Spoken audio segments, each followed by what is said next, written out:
मालिक को प्रणाम। सभी बहनों भाइयों को प्रणाम। रामचंद्र की संपूर्ण कृतियां भाग 1 श्रृंखला में सत्य का उदय, अध्याय 5 आध्यात्मिक प्रशिक्षण पर हम आज चर्चा करेंगे। जिस भाई बहन को इस पुस्तक को अगर खरीदना है तो वो नीचे दिए गए लिंक पर जाकर Amazon से खरीद सकता है। आध्यात्मिक परीक्षण।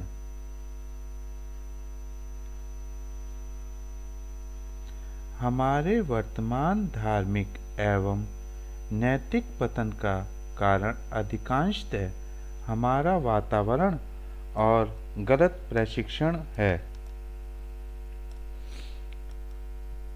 शिक्षा एवं प्रशिक्षण के सभी क्षेत्रों में मन को उचित रूप से ढालने की ओर बिल्कुल ध्यान नहीं दिया जाता। समुचित एवं सुखद जीविका की प्राप्ति के लिए उचित सांसारिक प्रशिक्षण देने का यथासंभव प्रयास किया जाता है, पर आत्म साक्षात्कार के लिए आवश्यक उचित प्रशिक्षण की सर्वथा उपेक्षा की जाती है। जीवन की इस अति आवश्यक समस्या को यदि कुछ महत्व भी दिया जाता तो बहुत ही कम। किसी देवी या देवता की प्रशंसा में कुछ पदों का पाठ कर लेना अथवा पूजा के नाम पर यंत्रवत कुछ औपचारिक क्रियाएं कर लेना ही जनसाधारण को सिखलाया जाता है। वे इसे जीवन भर करते रहते हैं, पर लाभ कदाचित कुछ भी नहीं होता। उनमें आंतरिक शांति का अभाव तब भी बना रहता है। मन की सारी क्रियाएं जैसे इच्छाएं, प्रलोभन और भावावेश पूर्ववत बने रहते हैं। प्रशिक्षण का मुख्य तात्पर्य यह है कि मनुष्य अपने भीतर यथासंभव अधिक से अधिक दैवी गुण उतारना प्रारंभ कर दे। यदि ऐसा नहीं हो पाता तो समझ लेना चाहिए कि प्रशिक्षण पद्धति दोषपूर्ण अंततः निरर्थक है। मनुष्य का उचित विकास सही प्रशिक्षण का स्वाभाविक परिणाम होता है। उचित विकास का अर्थ है अपनी सारी इंद्रियों और प्रवृत्तियों में उचित संभाव स्थापित कर मन को सही रूप में ढालना। अतः हमारे विकास के लिए एक सुयोग्य गुरु के मार्गदर्शन में सही प्रकार का प्रशिक्षण सबसे महत्वपूर्ण बात है, जिसके बिना आध्यात्मिक क्षेत्र में उच्च उपलब्धि कभी संभव नहीं। अधिकांश लोगों में किसी न किसी रूप में ईश्वर के प्रति एक स्वाभाविक प्रवृत्ति होती है, फिर भी ईश्वर का साक्षात्कार करने में सफल होने वाले विरले ही होते हैं। इस कारण दोषपूर्ण पथ प्रदर्शन एवं गलत प्रशिक्षण है जो मनुष्य को असली रास्ते से दूर कर देता है और जिसके फलस्वरूप वह सदा के लिए भटक जाता है। साधारण योग्यता वाले मनुष्य के लिए यह निर्णय करना काफी कठिन है कि उसका प्रशिक्षण सही ढंग से चल रहा है या नहीं। साधक तो असंदिग्ध रूप से चुपचाप उस व्यक्ति के निर्देशों पर चलता रहता है जिसे उसने अपना गुरु मान लिया है और उसी के आदेश अनुसार वह अभ्यास करता है। उसके लिए यह निर्णय करना अत्यंत कठिन है कि उसे सही रास्ते पर ले जाया जा रहा है या नहीं। उन लोगों के सम्मुख जो साक्षात्कार संबंधी विषयों से सर्वदा अनभिज्ञ हैं, यह एक बड़ी समस्या है। हमें ऐसे बहुतेरे धर्म शिक्षक मिलेंगे जो लहसुन, प्याज, गाजर आदि खाना मना करेंगे। एक ऐसी साधनाएं और क्रियाएं करने पर बल देंगे जिनकी कोई वास्तविक महत्ता नहीं है, अथवा ऐसी सैकड़ों निरर्थक बातें बतलाएंगे जो हमें असलियत की ओर एक कदम भी आगे नहीं बढ़ा सकती। यह कोई प्रशिक्षण नहीं है।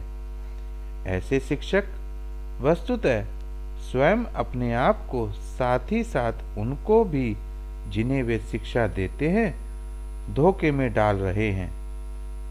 हमें निश्चित रूप से जान लेना चाहिए कि जब तक अपनी उस साधना के स्वाभाविक परिणाम के रूप में हमें आंतरिक शक्ति, मन की निश्चलता, सरलता एवं हल्केपन का अनुभव न होने लगे, तब तक हम गलत राह पर हैं और हमारा प्रशिक्षण दूषित है।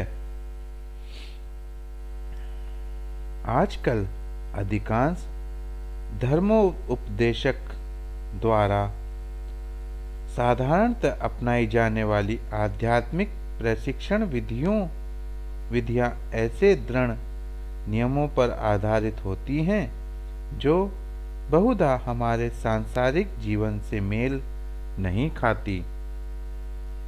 अतः अधिकांश स्थितियों में वे उन लोगों के लिए जो सांसारिक जीवन व्यतीत कर रहे हैं एवं व्यवहारिक सिद्ध होती है। साधारणतः शिक्षण गण लोगों को सांसारिक वस्तुओं से असंबद्ध किसी विशेष प्रकार की जीवनचर्या अपनाकर संयम करने को प्रोत्साहित करते हैं तथा घंटों पूजा पाठ करने को कहते हैं। प्रत्यक्ष ही इस प्रकार का प्रशिक्षण जन साधारण के लिए नहीं है, क्योंकि वे अपने को सांसारिक बंधनों से अलग नहीं कर सकते अथवा पूजा पाठ में इतना अधिक समय नहीं दे सकते।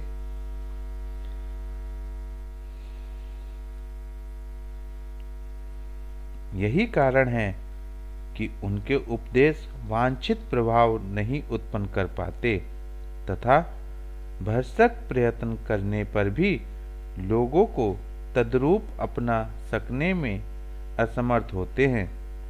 वस्तुतः वे व्यवहारिक न होकर सैद्धांतिक अधिक होते हैं।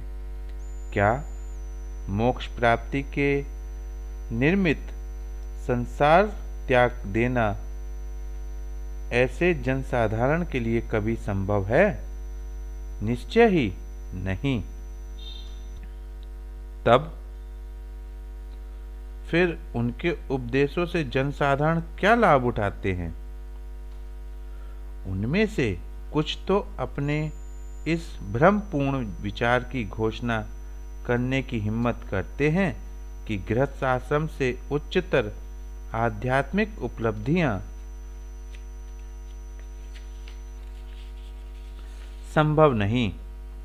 इसका वास्तविक अर्थ यह हुआ कि उनके पास जन साधारण के लिए बार बार गंगा स्नान करना, मछलियों को आटे की गोली खिलाना या धार्मिक पुस्तकों को बार बार पाठ करना जैसी कुछ ऊपरी बात बता देने के अतिरिक्त और कुछ नहीं है। हमारे सामने असली समस्या कुछ गिने चुने संसार त्यागी व्यक्तियों को आध्यात्मिक प्रशिक्षण देने की नहीं, वरन उस जनसाधारण को देने की है जिसे धर्म के अतिरिक्त संसार में ऐसे अनेकों अन्य कर्तव्यों का पालन भी करना होता है जिनकी वे आसानी से उपेक्षा नहीं कर सकते। यदि वे उनमें एक भी कार्य की उपेक्षा करें तो वे वस्तुतः अपने कर्तव्य से चूक जाएंगे। उनके लिए आवश्यक तो यह है कि उनका आध्यात्मिक एवं सांसारिक जीवन दोनों साथ साथ चलते रहें, समान ज्योति के साथ, और इसके लिए हमें उचित साधन ढूंढने हैं। अतः आज के सांसारिक जीवन से अच्छी तरह मेल खाने वाला उचित आध्यात्मिक प्रशिक्षण ही जन साधारण की आध्यात्मिक उन्नति के लिए एकमात्र आवश्यक चीज है, जिसकी उपेक्षा दुर्भाग्यवश आज तक हो रही है। इसी प्रकार के प्रशिक्षण के लिए हमें अधिकतर बाह्य सहायता की आवश्यकता होती है। यह सहायता गुरु अथवा मालिक से ही आती है, जो हमारे भाग्य के निर्माण की क्षमता रखने वाला एकमात्र व्यक्ति है। जब यह सहायता मिलती है तो आध्यात्मिक जीवन जागृत हो उठता है और आत्मा की ऊंची शक्तियां हमारी उन्नति के लिए सक्रिय हो जाती हैं। ऐसी प्रेरणा हमें केवल उस व्यक्ति से लेनी चाहिए जो हम में से उच्चतम योग्यता वाला हो और हमारी पहुंच के अंदर हो और हर समय हमारी कठिनाइयों को सुलझाने के लिए तैयार हो। देवताओं एवं यक्षों या किसी दिवंगत आत्मा को गुरु अथवा मालिक मानकर उनसे प्रेरणा अथवा निर्देशन लेना अधिकतर बहुत खतरनाक होता है। ऐसा ही हाल उन लोगों का भी होता है जो अपनी तथाकथित आंतरिक आवाज से निर्देशन लेते हैं।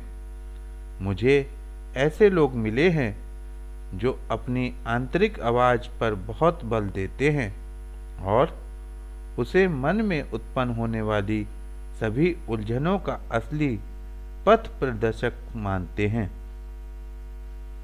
हमारे पास ऐसे तथाकथित आंतरिक आवाज पर भरोसा रखने वाले लोगों के ठोस उदाहरण हैं, जो आध्यात्मिक क्षेत्र में पथभ्रष्ट हो गए हैं।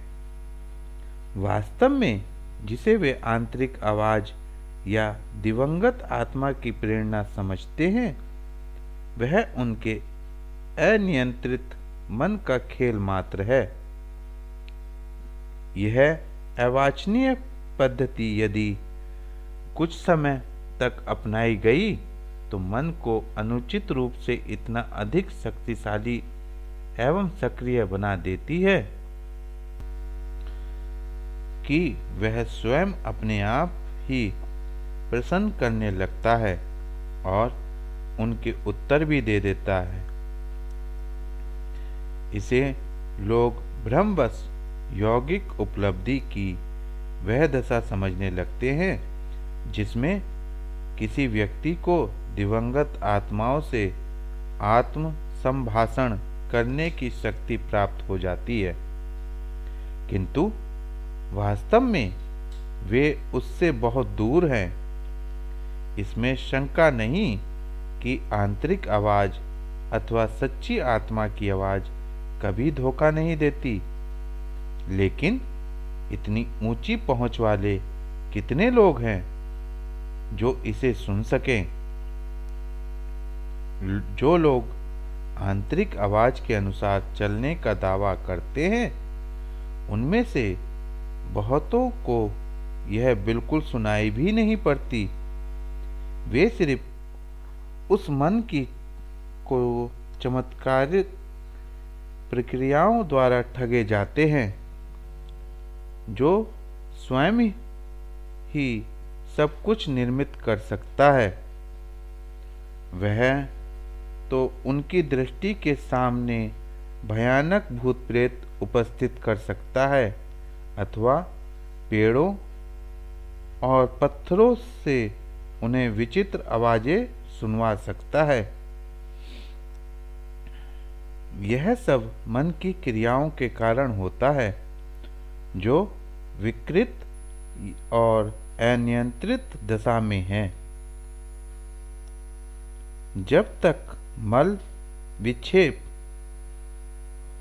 एवं आवरण के पर्दे हटाकर मन को पूर्ण रूप संभाव एवं संतुलन की स्थिति में नहीं ले आया जाता, तब तक आंतरिक आवाज से निर्देशन अथवा प्रेरणा पाना कोई अर्थ नहीं रखता। बहुत से लोग जो आंतरिक आवाज की आज्ञा अनुसार अथवा दिवंगत आत्मा के निर्देश अनुसार चलने का दम भरते हैं, वे वास्तव में अपने ही अनियंत्रित और अव्यवस्थित मन की आज्ञाएं मानते रहते हैं। यह केवल इंद्रजाल है।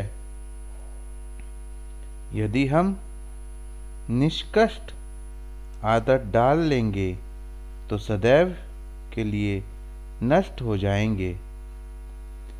यह हमें निरंतर मानसिक चिंता एवं परेशानी की ओर ले जाता है। मैं एक सज्जन को जानता हूँ जो तथाकथित भक्तों के अग्रणी माने जाते हैं। उनका कहना था कि उन्होंने रामायण के रचयिता तुलसीदास की आत्मा से सीधा संपर्क स्थापित कर लिया है और उन्हीं को गुरु मान लिया है। कुछ समय तक तो वह अपनी ही कल्पित सिद्धि पर बहुत प्रसन्न रहते थे। बाद में उनमें तथा उनके दैविक गुरु में मतभेद हो गया, जो बढ़कर कटु झगड़े में बदल गया। इसके कारण वे बताया करते थे कि उन्हें निरंतर शारीरिक और मानसिक उत्पीड़न सहन करना पड़ता है, जिससे उनका मानसिक संतुलन लगभग छिन्न भिन्न हो गया था और वे बहुत दुखी रहने लगे थे। उनके साथ 2 वर्ष के कठिन परिश्रम करने के बाद वे इस कुदशा से छूट सके।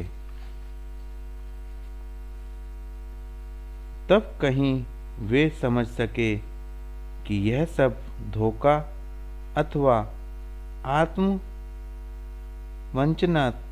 थी और जिसे वे तुलसीदास की आत्मा से आने वाली प्रेरणा समझते थे, यथार्थ में उन्हीं के अनियंत्रित मन का जादुई खेल था।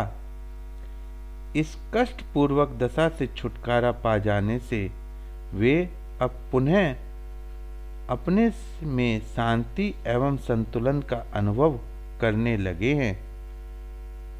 आंतरिक आवाज वास्तव में मन की पूर्ण पवित्र अवस्था की आवाज होती है। जब तक मन की समस्त मलिनता दूर नहीं हो जाती, कल्पवश धूल नहीं जाते और उसे पूर्ण शांति एवं समभाव की अवस्था प्राप्त नहीं हो जाती, तब तक आंतरिक आवाज का बोध हो ही नहीं सकता। वस्तुतः जिसका मन पूर्णतः शुद्ध है, उसकी आंतरिक आवाज ही सदैव बोलती है तथा उसमें ऊंची पहुंच वाली मुक्त आत्माओं की प्रेरणा सदैव सतत रूप से बहती रहती है। अतः मन की पूर्ण शुद्धि से पूर्व यह क्रिया स्पष्ट अत्यंत खतरनाक होती है और उसके परिणाम अधिकतर बहुत भयंकर होते हैं। ईश्वर साक्षात्कार अभी तक अत्यंत कठिन माना जाता रहा है और उसके लिए अनेक जन्मों तक सतत प्रयत्न एवं कठोर परिश्रम आवश्यक माना जाता रहा है, किंतु वास्तव में ऐसा नहीं है। ईश्वर सरल है और वैसे ही सरल उपायों द्वारा प्राप्त हो सकता है। गुरुओं द्वारा साक्षात्कार के लिए निर्धारित कठिन क्रियाएं तथा जीवन के कठोर बंधन ने मिलकर मामले को इतना उलझा दिया है कि लोग साक्षात्कार को अपनी सामर्थ्य तथा शक्ति से परे मानने लगे हैं। मैं पूरी ईमानदारी के साथ आपको विश्वास दिला सकता हूँ कि यदि कोई सच्चे हृदय से प्रयास करे तो साक्षात्कार बिल्कुल कठिन नहीं है। उचित साधन निर्देश के साथ धैर्य प्राप्ति की दृढ़ इच्छा की पूर्ण सफलता प्राप्त करने के लिए एकमात्र आवश्यक चीज है। आध्यात्मिक प्रशिक्षण भीतर की सफाई अथवा चक्रों के शुद्धिकरण से प्रारंभ होता है, जो आध्यात्मिक उन्नति के लिए अत्यंत आवश्यक है। अतः आध्यात्मिकता में सही प्रशिक्षण अंदर की सफाई से प्रारंभ होता है। यदि इसकी उपेक्षा हुई तो यौगिक साधनों से प्राप्त शक्ति का दुरुपयोग होगा। आंतरिक शुद्धता के लिए हठ योग में अधिकतर शारीरिक क्रियाएं बताई गई हैं, जिनमें से कुछ तो जनसाधारण के लिए अत्यंत कठिन और थकाने वाली हैं, पर सहज मार्ग पद्धति में यह सफाई सरल मानसिक अभ्यासों द्वारा, जिसमें गुरु द्वारा संचारित शक्ति सहायता करती है, संपादित होती है। कुछ धर्म शिक्षक बहुधा इस बात पर जोर देते हैं कि लोग लगभग 8 घंटे प्रतिदिन कुछ क्रियाएं यंत्रवत करते रहें, जिससे उनका मन दैविक विचारों में लगा रहे। मैं मन को थका देने या बोझिल बना देने की क्रियाओं वाले ऐसे प्रशिक्षण की तीव्र भर्त्सना करता हूँ। इस प्रकार के प्रशिक्षण का स्वाभाविक परिणाम यह होता है कि मन को विकसित होने का कोई अवसर नहीं मिल पाता। इसलिए साक्षात्कार की शक्ति मंद पड़ जाती है।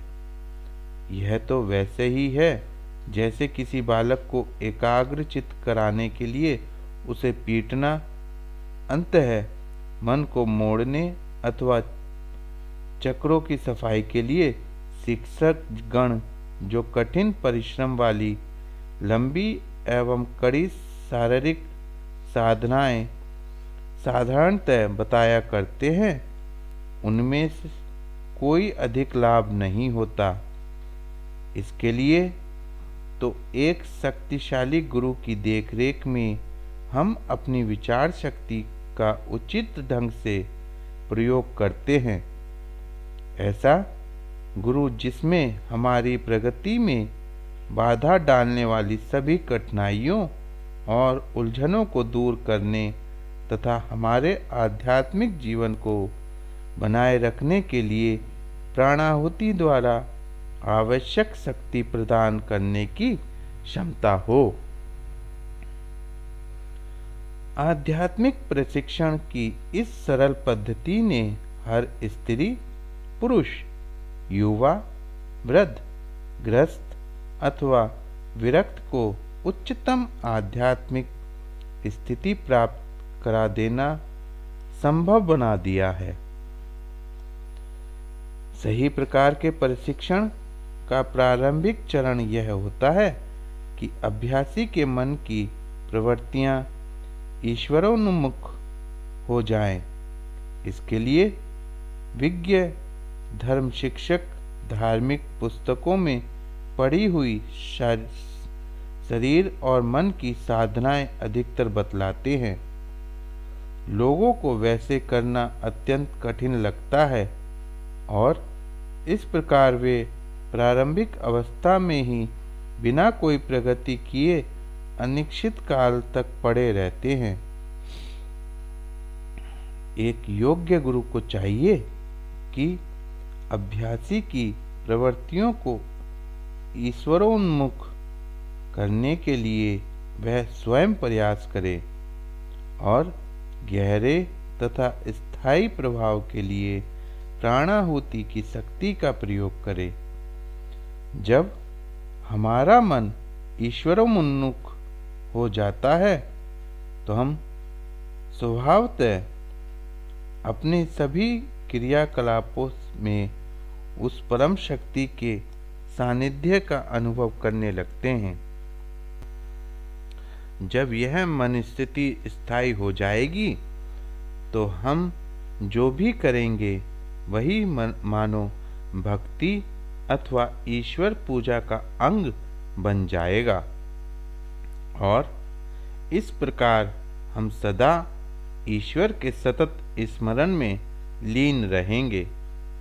उपयुक्त विधि से साधक अपने हृदय में आंतरिक स्पंदनों का शीघ्र ही अनुभव करने लगता है।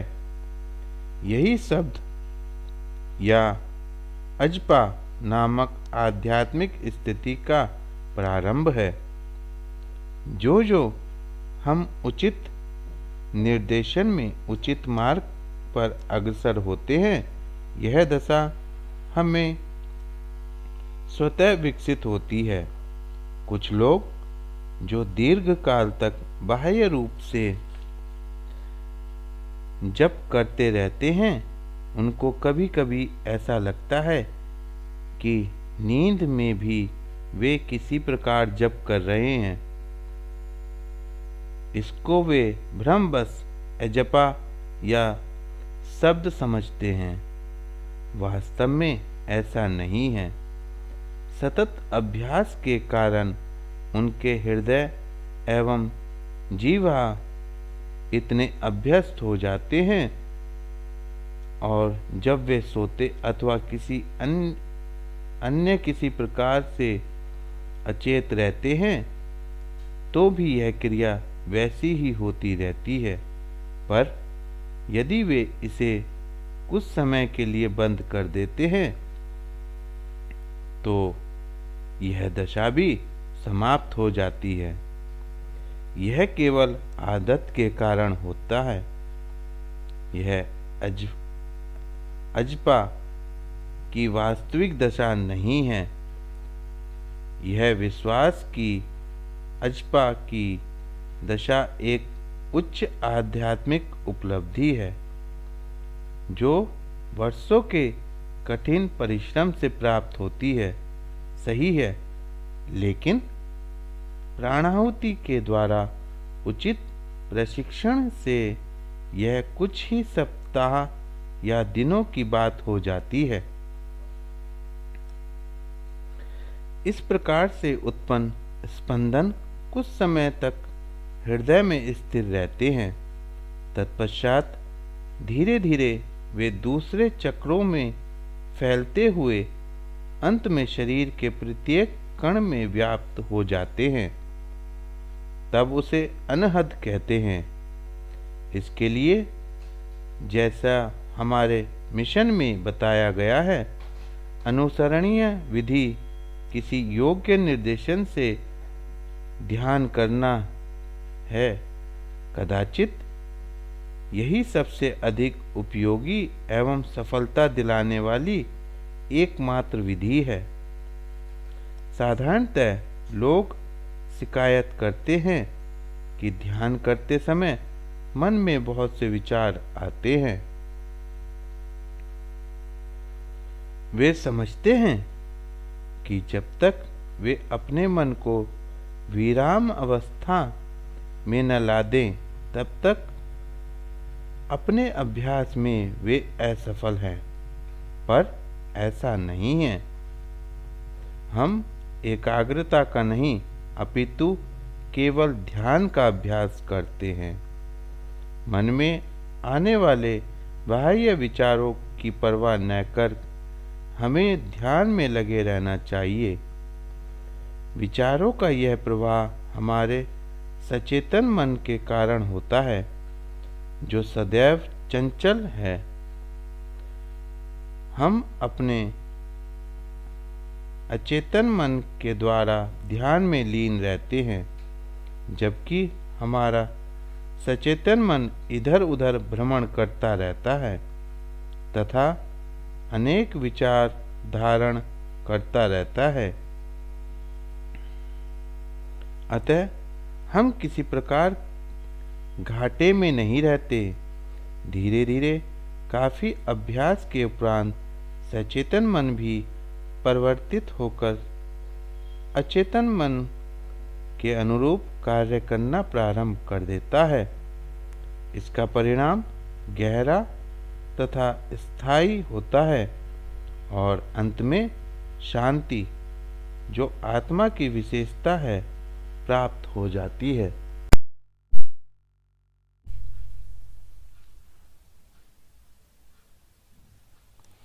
कभी कभी मैंने देखा है कि पूजा कराते समय प्रशिक्षक अपनी इच्छा शक्ति से मन की स्वाभाविक क्रिया को रोक देते हैं, जिससे अस्थायी भाव शून्यता की दशा अथवा मस्तिष्क में निलंबन की दशा उत्पन्न हो जाती है।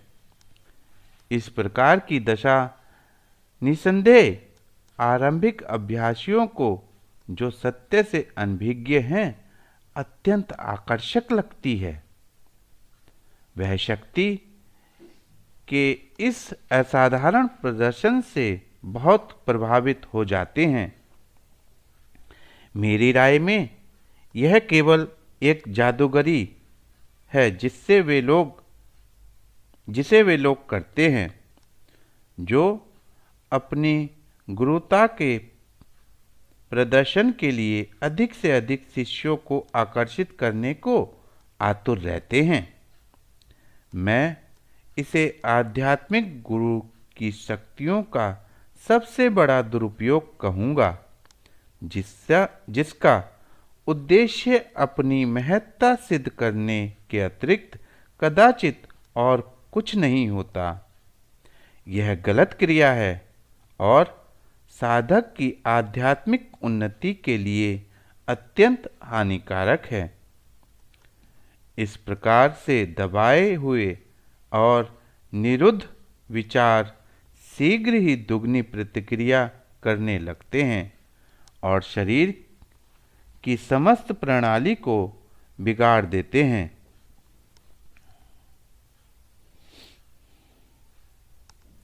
साथ ही साथ यह विधि भीतर भारीपन और बुद्धि मंदता उत्पन्न कर देती है।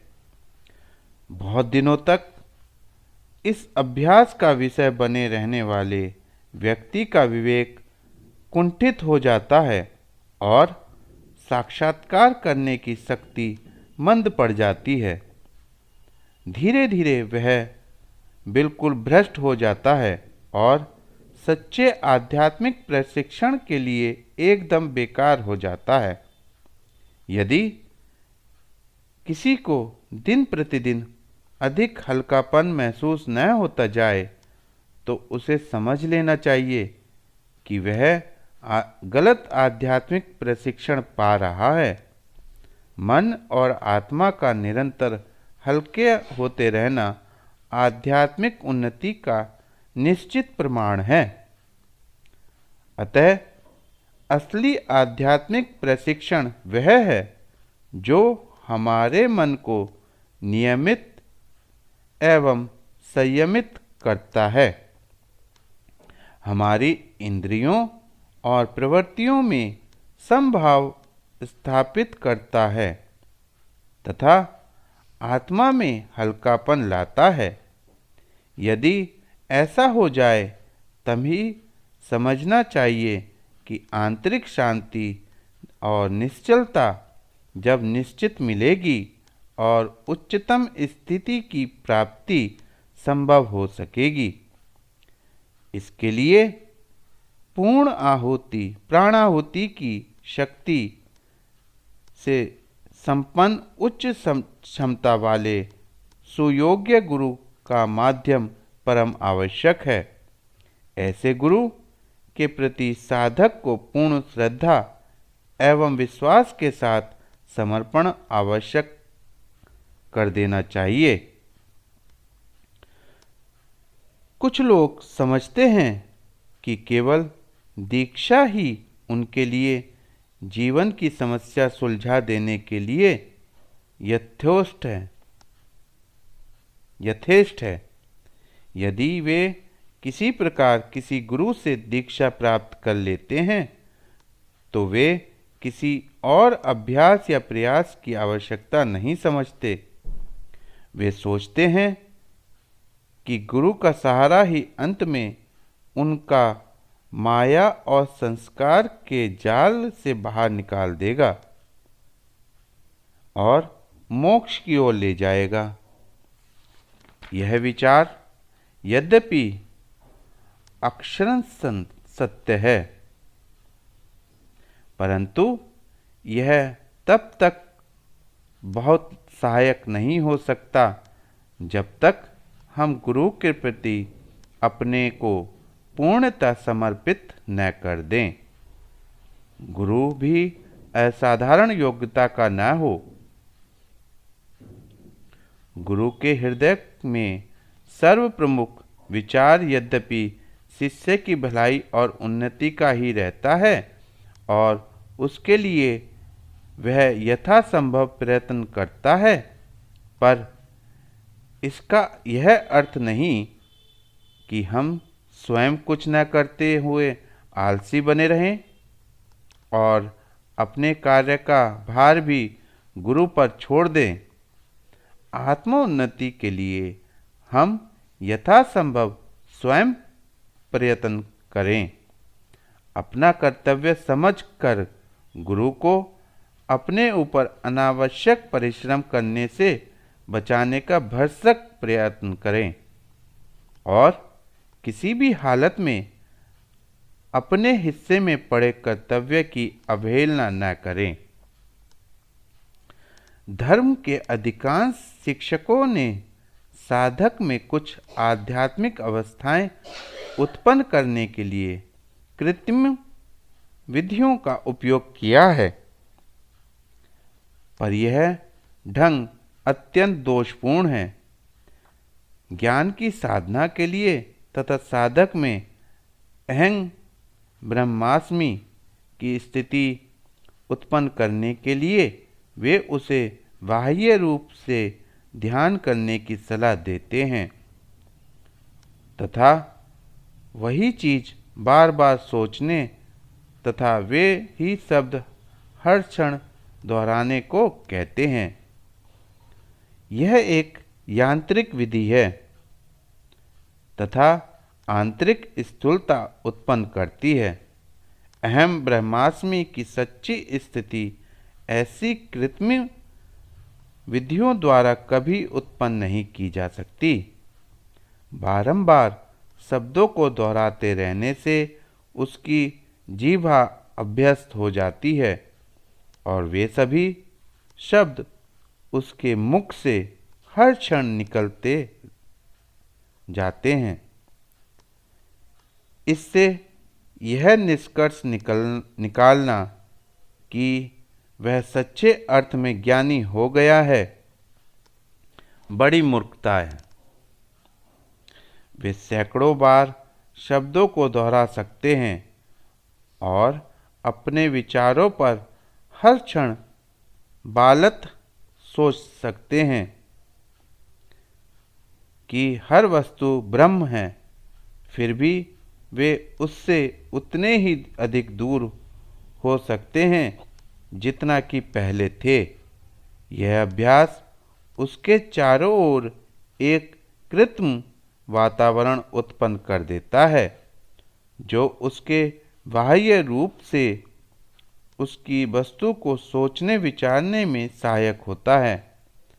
शब्दों के बार बार दोहराने की आदत छोड़ देने पर यह दशा गायब हो जाती है। अतः यह बिल्कुल स्पष्ट है कि इस प्रकार की तथाकथित उत्पन्न हुई अहम ब्रह्मास्मि की स्थिति वास्तव में सच्ची नहीं, वरन एक झूठी एवं काल्पनिक है। इसके अतिरिक्त अहम ब्रह्मास्मि की सच्ची स्थिति भी, जो साधारणतः अत्यंत ऊंची उपलब्धि मानी जाती है, वास्तव में वैसी नहीं है। इस स्थिति में यद्यपि मनुष्य को माया के जंजाल से कुछ मुक्ति मिल जाती है, फिर भी वह उसकी अंतिम सीमाओं से पार नहीं होता। अहम का भाव इस स्थिति में भी विद्यमान रहता है, जो स्थूलता के अतिरिक्त और कुछ नहीं है। यद्यपि उसका रूप अत्यंत सूक्ष्म होता है। मंच पर खड़े होकर जो उपदेश देते हैं कि यह ज्ञान का सर्वोच्च रूप है और इसके परे कुछ भी पाना शेष नहीं रह जाता, वे वास्तव में बड़े भ्रम में हैं। यह हमारा लक्ष्य नहीं है। आगे की अवस्था पर पहुंचने के लिए हम केवल इससे होकर गुजरते हैं। इसे असलियत अथवा अंतिम लक्ष्य मानकर जो लोग इससे चिपके रह जाते हैं, वे बहुत बड़ी गलती करते हैं। हमें अंतोगत्वा ऐसे बिंदु पर पहुंचना है जहां सब कुछ समाप्त हो जाता है। अहम या मैं का भाव भी नहीं रह जाता। यही पूर्ण अनस्तित्व की स्थिति है, जिसे हम अनंत प्राप्त करना है, और जहाँ अहम या मैं की चीख भी अर्थहीन हो जाती है। अहम ब्रह्मास्मि की स्थिति मूलतः इस चैतन्यता से उत्पन्न होती है, जिसका विकास हमारे भीतर सुयोग्य पथ प्रदर्शक के निर्देशन में यात्रा करने पर स्वतः होता रहता है। यह हमारे अंदर स्पंदन उत्पन्न करती है, जिसके परिणाम स्वरूप मन उन्हीं स्पंदनों को प्रतिध्वनित करना आरंभ कर देता है। मन की यह स्थिति आध्यात्मिक उन्नति की प्रत्येक अवस्था में 3 रूपों में प्रकट होती है। मैं ब्रह्म हूँ, सब कुछ ब्रह्म है और ब्रह्म से सब है। इन तीनों आयामों में अनेकता में एकता की अनुभूति के ही अलग अलग रूप अभिव्यक्त पाते हैं। यह स्थिति पिंड देश में अपरिमार्जित रूप में होती है। ब्रह्मांड मंडल में अधिक परिभार्जित एवं सूक्ष्म हो जाती है और परब्रह्म मंडल में अत्यंत सूक्ष्म हो जाती है। ये सारी दशाएं अध्याय 2 के चित्र में दिखाए हुए 16 व्रतों में से प्रथम व्रत में ही समाप्त हो जाती है। अतः आध्यात्मिकता के साधक को सही प्रशिक्षण के लिए एक सच्चे सुयोग्य गुरु के निर्देशन में आंतरिक सफाई या चक्रों की शुद्धता और इंद्रियों एवं अन्य वृत्तियों के पूर्ण संयमित व्यवहार पर उचित ध्यान देते हुए साक्षात्कार के पथ पर सहज रूप से अग्रसर होना चाहिए।